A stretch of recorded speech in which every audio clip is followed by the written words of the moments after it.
It's a short video showing our new collision system. Our new collision system comes through this class called the CollisionBatch. And this CollisionBatch gives you a more intuitive feel in managing collisions as well as some added functionality which I'm sure is useful. And to do that, you have to first have a reference to a CollisionBatch. You have to instantiate it over here, and then you have to add your sprites. So we had a Marine to group 1 and we had a Dragon friend to group 2.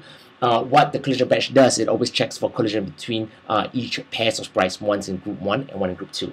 Okay, after that you need to set your collision, but if you don't do that, it's fine because there will be a base collision as default, which would kill off both sprites. You'll see very soon how you want to define your own collision. Okay, so once we do that, what we have is this thing over here.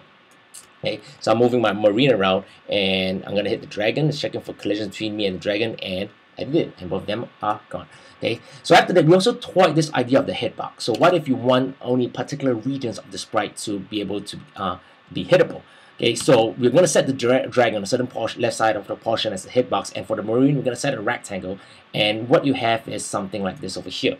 Okay, so the black line is the hitbox of the Marine. As you can see, if I hit the back of the Dragon, it does not collision, but if I hit the front, it does. Okay, so what about if you want to do your own collisions? Well, that's simple too. You just create a new class. You need to extend base collision. You need to implement game event listener and clonable. Clonable is required because we have to copy all these collisions to different pairs of sprites inside the CollisionBatch for that added functionality. And now we're going to use the event system to drive our collisions, which I think is good. You see why in a minute. Now, this action performed is analogous to the isCollide. So the effect of the collision goes inside here. Inside this method, you can get the sprites, you can get the coordinates of impact.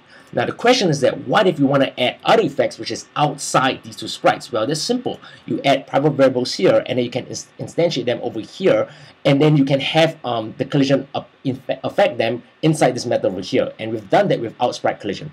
We have an outside sprite, and this collision is going to kill off that outside sprite. Now we're going to set it over here. Okay, set the Dragoon in the outside sprite collision. And then what we have is over here. So now when I collide with the Dragon, the Dragoon is going to die.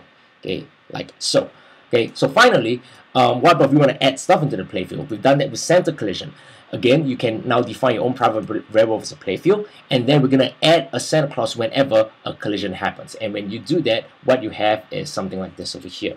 Okay, I'm moving my Marine, it's going to hit the Dragon, and then after a while, we're going to call Santa Claus from the land he's from, and we have him come out right about now. There we go, Santa Claus. Okay, so there we go. I hope this is good, and I hope that the rest of the students use this for your games. Thank you.